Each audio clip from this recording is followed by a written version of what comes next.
আজ শহীদ বুদ্ধিজীবী দিবস। 1971 সালের আজকের দিনে বিজয়ের উষা লগ্নে দেশের শ্রেষ্ঠ সন্তান বুদ্ধিজীবীদের হত্যাযজ্ঞে মেতে ওঠে এই দেশীয় নরঘাতক রাজাকার আল বদর আল শামস সদস্যরা। শহীদ বুদ্ধিজীবী দিবস উপলক্ষে ভোরে রাজধানীর মিরপুরে শহীদ বুদ্ধিজীবী স্মৃতিসৌধে জাতির শ্রেষ্ঠ মেধাবীদের প্রতি শ্রদ্ধা নিবেদন করেছেন রাষ্ট্রপতি মোহাম্মদ শাহাবুদ্দিন ও প্রধান উপদেষ্টা ডক্টর মোহাম্মদ ইউনূস।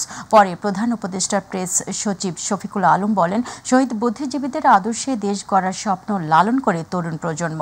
সাইদুর রহমান আবিরের রিপোর্টে বিস্তারিত।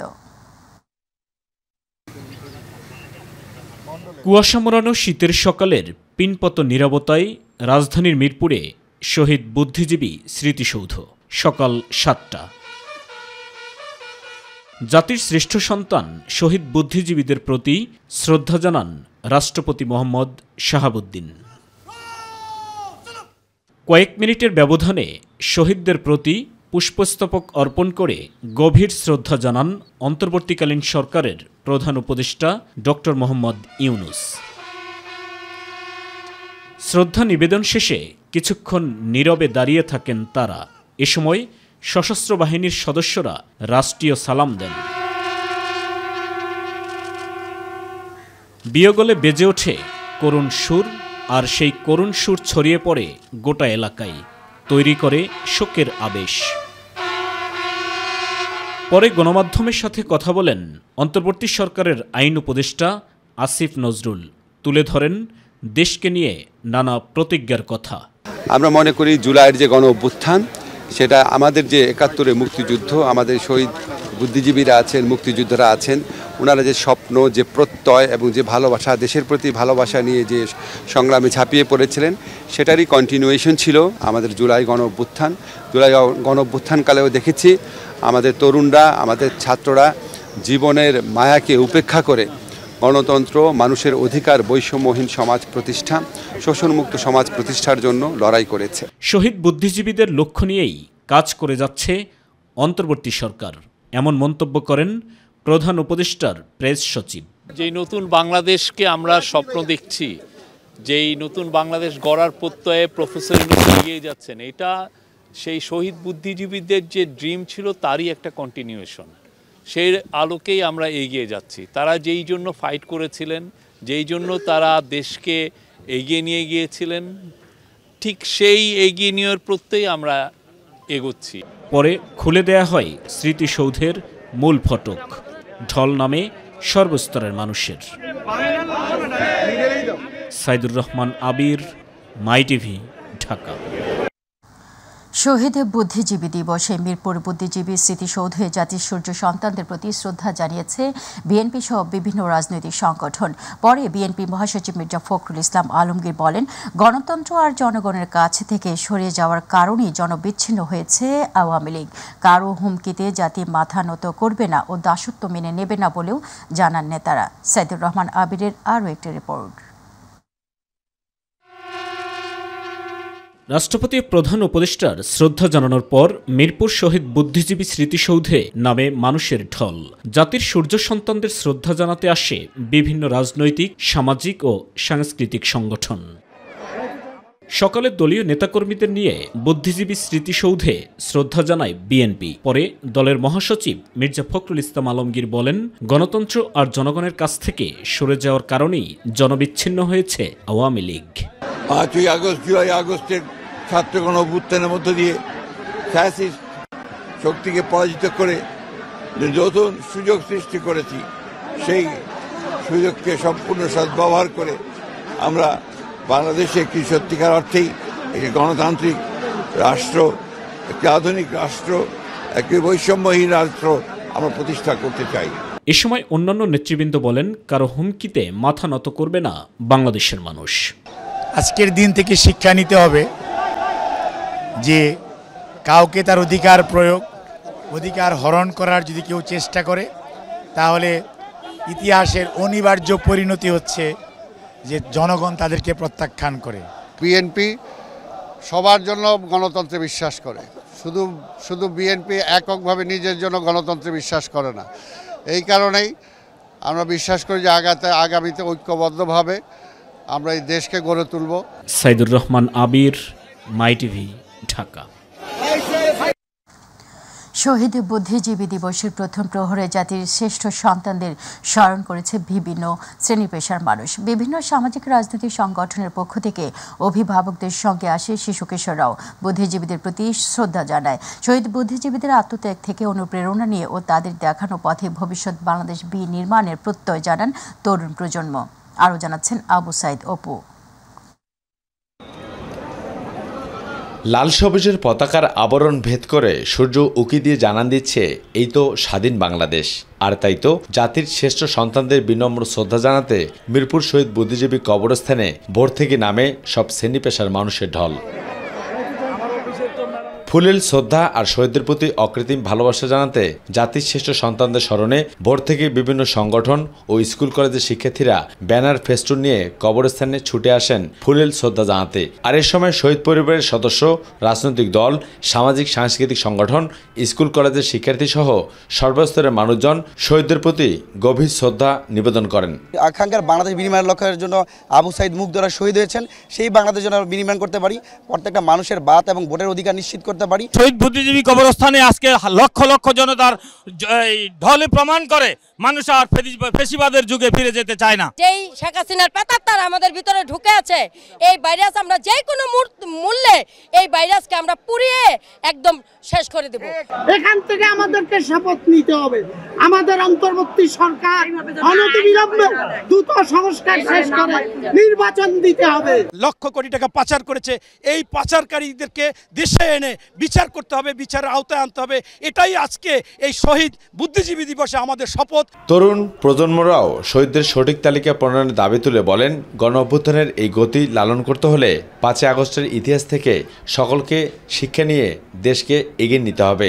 তবেই গড়ে উঠবে প্রত্যাশিত সুখী সমৃদ্ধশালী এক নতুন বাংলাদেশ। জুলাই বিপ্লবের যে অভ্যুত্থানের যে আকাঙ্ক্ষা, সেই আকাঙ্ক্ষাকে ধারণ করা, সমুন্নত রাখাই আমাদের প্রথম কাজ। বাংলাদেশের ইতিহাসকে যে আওয়ামীকরণ করা হয়েছে তার থেকে মুক্ত করবার যে একটা বুদ্ধিদীপ্ত লড়াই আছে, সে লড়াইয়ে তরুণরা অলরেডি নিপতিত হয়েছে। স্পষ্ট করে বলেছি, শিক্ষা নেন। যদি মনে করেন রাজনৈতিক ক্যাবলা দিয়া ঢাকা নয় দিল্লি, তাহলে কিন্তু পরিণতি সেটাই হবে। আমরা চাই আমাদের প্রত্যেকটি রাজনৈতিক দলের আমাদের রাজনৈতিক ক্যাবলা হবে ঢাকা। সেই পরিবারগুলোকে সঠিক পৃষ্ঠপোষকতা করা হচ্ছে না। শুধু তাই না, যারা শহীদ আছে তাদেরকেও শহীদ পৃষ্ঠপোষকতা করা হচ্ছে না।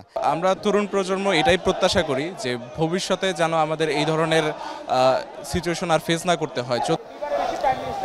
যেসব বুদ্ধিজীবীকে বাসা থেকে ডেকে এনে জাতিকে মেধাশূন্য করতে নৃশংস আর নির্মমভাবে হত্যা করা হয়েছিল, তাদের বিচারের দাবি এখনও সবার মুখে মুখে।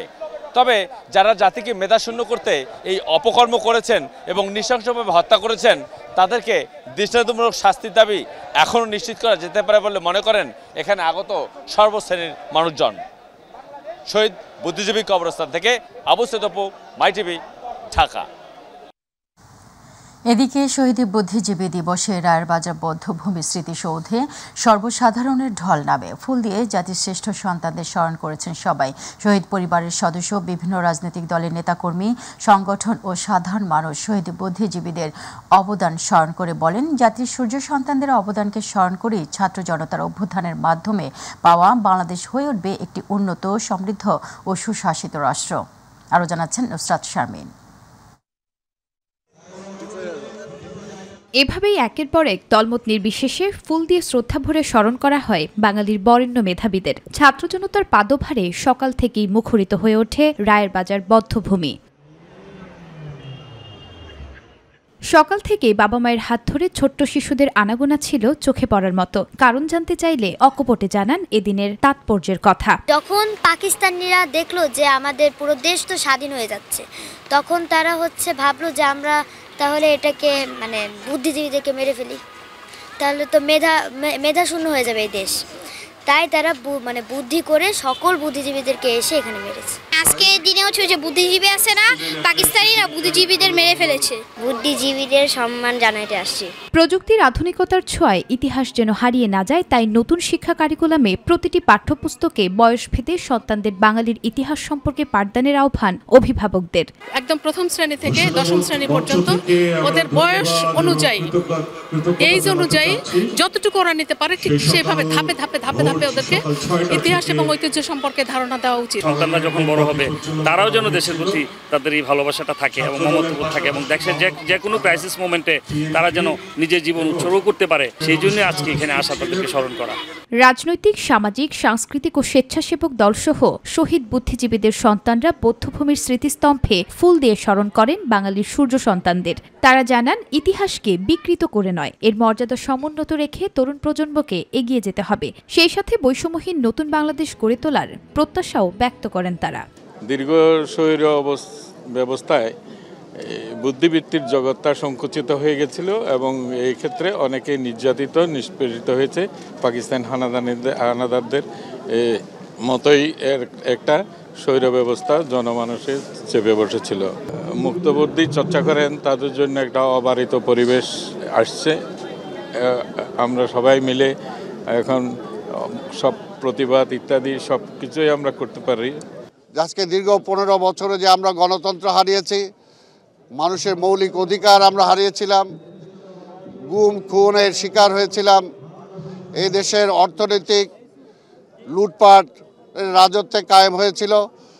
আজকে সেই সমস্ত কিছু থেকে দেশ উদ্ধার হবে, উদ্ধার হয়ে একটি গণতান্ত্রিক রাষ্ট্রে রূপান্তরিত হবে এবং এই দেশের মানুষের দেশ হবে, কোনো একটি বিশেষ দলের দেশ হবে না। আজকের এই দিনে এটাই আমরা কামনা করি। 127টাই গণকবর দেওয়া হয়েছে, তাহলে সবথেকে বড় ভুল হবে এটা। ঢাকা মেডিকেলের যিনি আপনার ব্রিগেডিয়ার জেনারেল আছেন, যখন আমি আমার বাবার লাশ শনাক্ত করতে যাই, তখনই তিনি আমাকে বলছিলেন যে 1000-এর উপরে লাশ হবে, তিনি কিনা আঞ্জুমান মফিদুল ইসলামকে দিয়ে দিয়েছিলেন। জাতি, ধর্ম, বর্ণ নির্বিশেষে সকাল থেকেই জনসাধারণের উপচে পড়া ভিড় দেখা গেছে রায়ের বাজার বধ্যভূমিতে। সকলেই শ্রদ্ধা ভরে স্মরণ করছেন বাঙালির সূর্য সন্তান বুদ্ধিজীবীদের।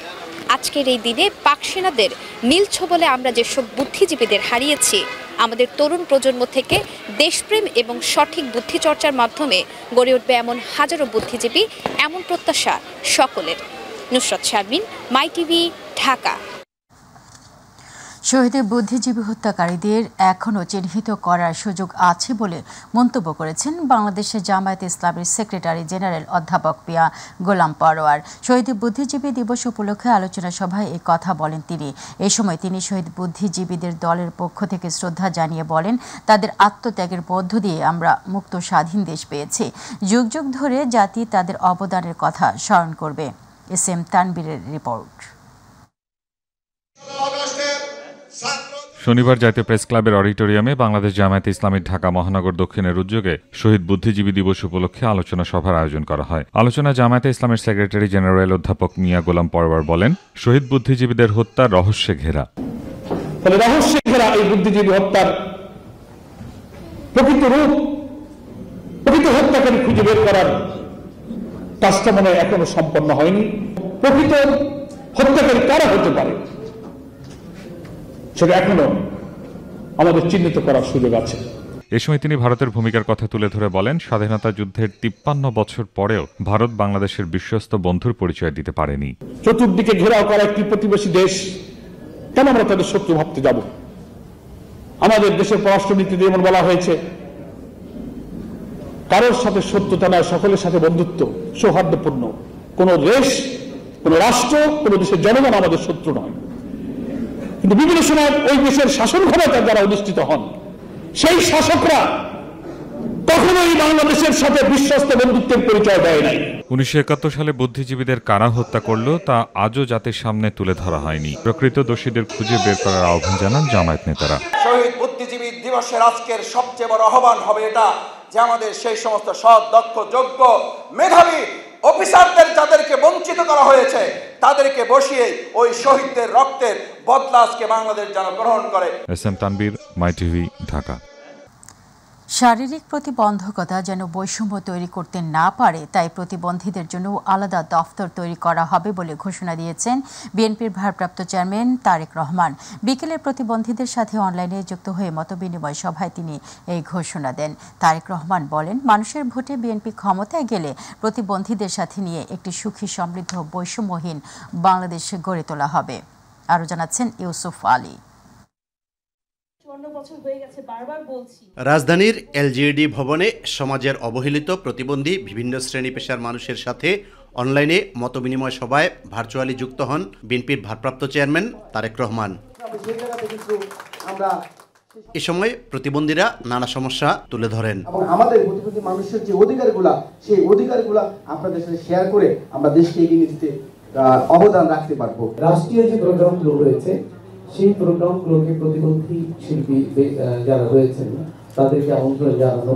বিএনপির ভারপ্রাপ্ত চেয়ারম্যান তারেক রহমান বলেন, কোনো ধরনের বাধা যাতে শারীরিক প্রতিবন্ধীদের পথকে রুদ্ধ করতে না পারে সেজন্য উদ্যোগ নেওয়া হবে। যেটি আমাদের চিন্তার মধ্যে আছে একটি স্বতন্ত্র অধিদপ্তর প্রতিষ্ঠা করার উদ্যোগ নেওয়া, যা প্রতিবন্ধী ব্যক্তিদের, প্রতিবন্ধী ভাইদের, বোনদের জন্য সুনির্দিষ্ট কার্যক্রম পরিচালনার পাশাপাশি বিভিন্ন মন্ত্রণালয় বা বিভাগের কার্যক্রম সমন্বয় করবে। প্রতিবন্ধীদের সমাজের বোঝা না ভেবে তাদের সম্পদে পরিণত করা যেতে পারে বলে মনে করেন তারেক রহমান। আমি দৃঢ়ভাবে বিশ্বাস করি যে আপনারা আমাদের পরিবারের অংশ, সমাজের অংশ এবং দেশের অংশ। আমাদের জীবন এবং সংগ্রামে আমাদেরকে শেখায় যে কর্মদক্ষতা, সক্ষমতা বা কাজের সামর্থ্য কেবল শারীরিক বা মানসিক অবস্থার মধ্যে বা মাধ্যমে কিন্তু নির্ধারিত হয় না। সকল প্রতিকূলতা পেরিয়ে সামনে এগিয়ে যাওয়ার যে অদম্য ইচ্ছাশক্তি এবং আল্লাহ তাআলার দেওয়া পরীক্ষাগুলোকে হাসি মুখে গ্রহণ করার যে সাহস আপনাদের রয়েছে, সেটি কিন্তু সত্যিকারের সক্ষমতার পরিচয়। জনগণ দেশ পরিচালনার দায়িত্ব দিলে বিএনপি অন্যান্য পেশার মানুষের পাশাপাশি প্রতিবন্ধীদের সাথে নিয়ে বৈষম্যহীন বাংলাদেশ গড়ে তুলবেন বলেও জানান বিএনপির ভারপ্রাপ্ত চেয়ারম্যান তারেক রহমান। বাংলাদেশ জাতীয়তাবাদী দল বিএনপি জনগণের সমর্থনে রাষ্ট্র পরিচালনার দায়িত্ব পেলে আমাদের সর্বোচ্চ চেষ্টা থাকবে, আমরা সবসময় আপনাদের পাশে থাকব। আমি বিশ্বাস করি আপনারা কেউ প্রতিবন্ধী নন, বরং আপনারা সকলে বিশেষভাবে সক্ষম নাগরিক। আপনাদেরকে প্রতিশ্রুতি দিতে চাই, আগামীর বাংলাদেশে শারীরিক সীমাবদ্ধতার কারণে যেন কাউকে বৈষম্যের শিকার না হতে হয়, পিছিয়ে না রাখে।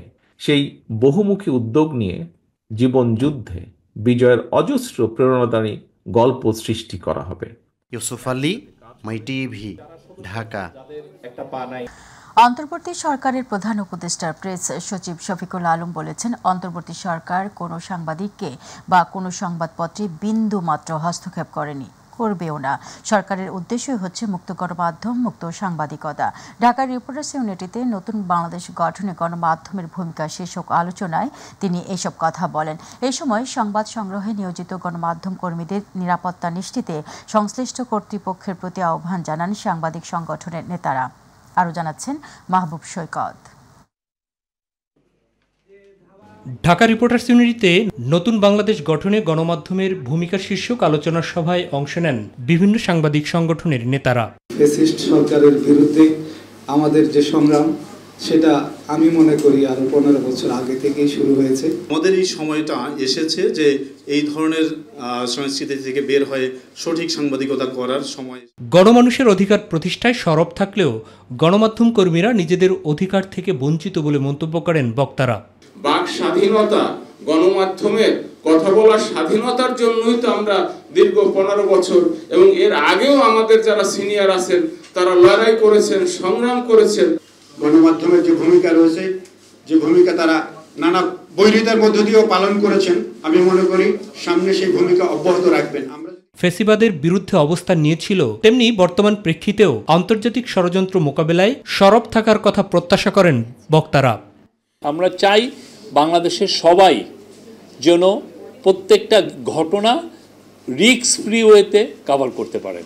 ফুল স্বাধীনতা, কারো কোনো স্বাধীনতায় আমরা 1 ইঞ্চি পর্যন্ত আটকাবো না। বাংলাদেশকে অস্থিতিশীল করার কিভাবে চেষ্টা হচ্ছে, পার্শ্ববর্তী দেশের গণমাধ্যম কিভাবে প্রতিনিয়ত মিথ্যা, বানোয়াট সকল গুজব ওদের মূলধারার গণমাধ্যমে পর্যন্ত প্রচারণা হচ্ছে, সেটা আমরা দেখছি।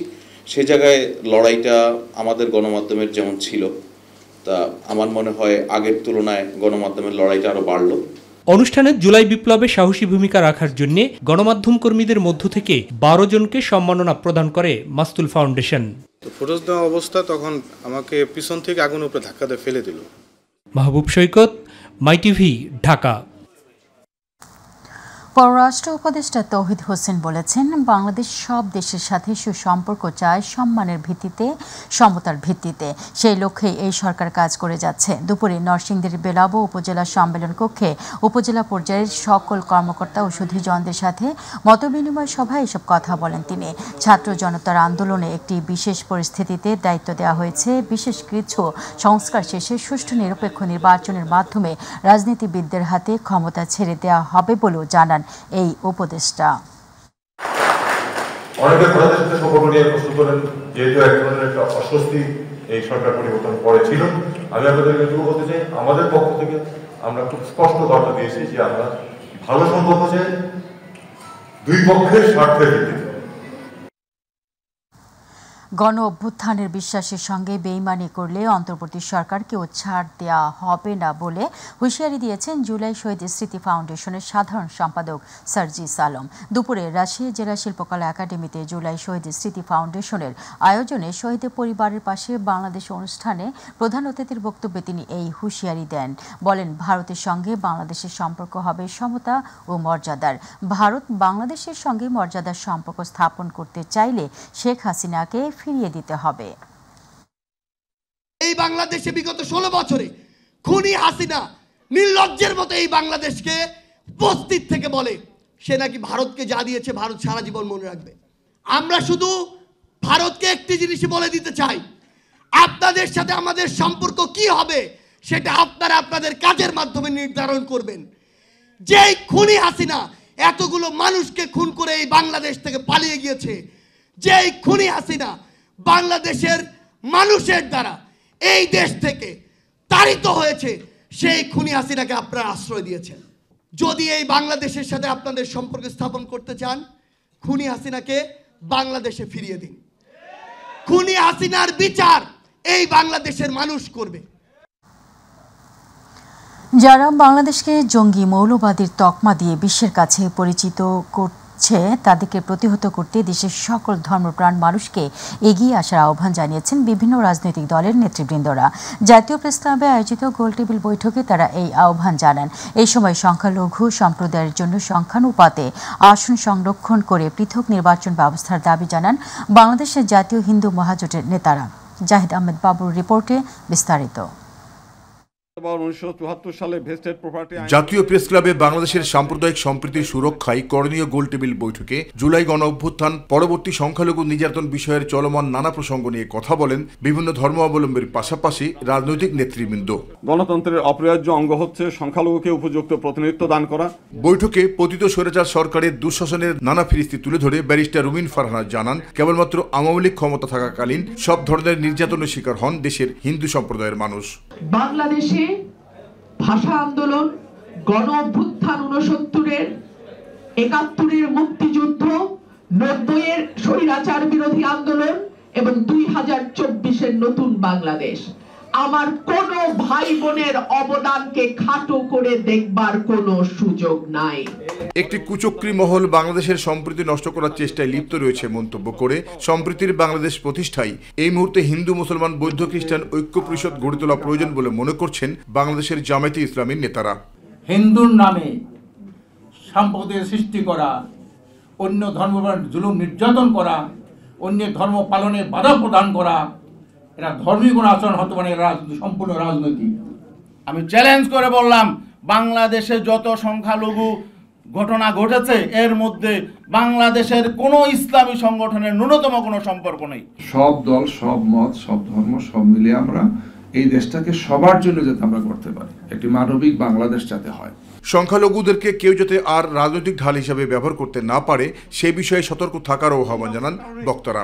এই সার্বজনীন নির্বাচন ব্যবস্থার কারণে আমাদের সংখ্যালঘুদের কি উন্নতি হয়েছে না অবনতি হয়েছে? অবশ্যই উন্নতি হয় নাই। জাহিদ আহমেদ বাবু, মাই টিভি, ঢাকা। পূর্ব এবং পশ্চিম পাকিস্তানে শহীদ বুদ্ধিজীবী কবরস্থানে চিরনিদ্রায় শায়িত হলেন কবি হেলাল হাফিজ। সকাল 11:30টায় বাংলা একাডেমির নজরুল মঞ্চ প্রাঙ্গণে তার প্রথম জানাজা অনুষ্ঠিত হয়। এ সময় কবির পরিবার, ভক্ত অনুরাগী সহ বিশিষ্ট জনেরা উপস্থিত ছিলেন। বাদ জোহর জাতীয় প্রেস ক্লাবে কবি হেলাল হাফিজের দ্বিতীয় শেষ নামাজের জানাজা শেষে মরদেহ দাফন করা হয়। কবি হেলাল হাফিজের মৃত্যুতে গভীর শোক ও দুঃখ প্রকাশ করে চলচ্চিত্র নির্মাতা ও সংস্কৃতি বিষয়ক উপদেষ্টা মোস্তফা সরওয়ার ফারুকী বলেন, কবি হেলাল হাফিজও তার কবিতার মাধ্যমে আজীবন বেঁচে থাকবেন।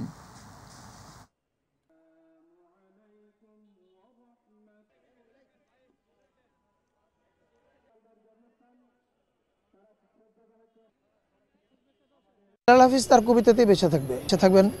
আপনি যেটা বলেছেন যে উনি একাকী জীবন কাটিয়েছেন, এটা শিল্পীর বেছে নেওয়া একটা জীবন। উনি এই জীবনেই স্বচ্ছন্দ বোধ করতেন। আমি আমার স্ত্রী আমরা বহু চেষ্টা করেছি তাকে সংসারী করার জন্য, তো দেখা গেছে যে নিঃসঙ্গ জীবনটা সে খুব পছন্দ করত। এত মিষ্টভাষী, এত স্বল্পভাষী ছিলেন এবং এত আস্তে কথা বলতেন, এবং তার আন্তরিকতা এবং তার নির্মোহ একটা ব্যাপার যে তার মধ্যে কোনো চাহিদা বা কোনো কিছু নাই। একদম আমি বলবো যে এইরকম লোক আসলে প্র্যাকটিক্যালি নিজের মধ্যে গুটিয়ে থাকা একটা লোক। অর্থ বাণিজ্য সংবাদ।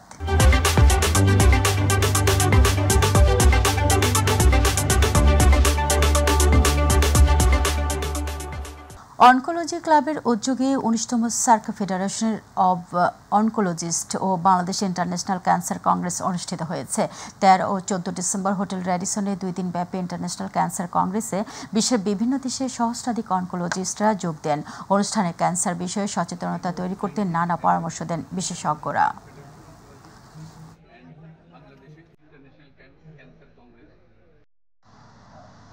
প্রসঙ্গ প্রবাস।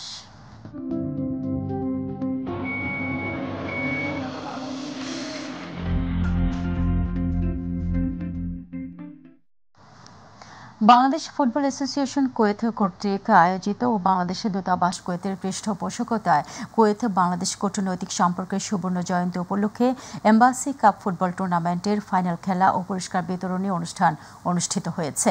কুয়েতের প্রতিনিধি আল আমিন রানা জানান, শুক্রবার সুররা ফুটবল স্টেডিয়ামে অ্যাসোসিয়েশনের সভাপতি মাহবাদ মোর্শেদ আলম ভুয়ার সভাপতিত্বে অনুষ্ঠানের প্রধান অতিথি ছিলেন কুয়েতে নিযুক্ত বাংলাদেশের রাষ্ট্রদূত মেজর জেনারেল সৈয়দ তারেক হোসেন।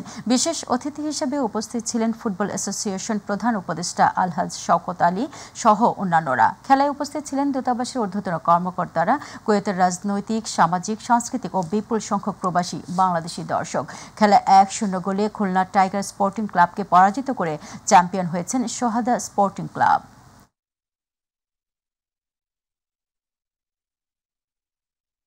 এই খেলাধুলার মাধ্যমে কুয়েতে প্রবাসী বাংলাদেশি যারা আছেন তাদের চিত্তবিনোদন যেমন হবে, একই সাথে তারা শারীরিকভাবে সক্ষম থাকবেন এবং তাদের অন্যান্য অনৈতিক কোনো কাজে তারা জড়িয়ে পড়বেন না, বিকজ খেলাধুলা একটা আমার বিনোদনের একটা অন্যতম ভালো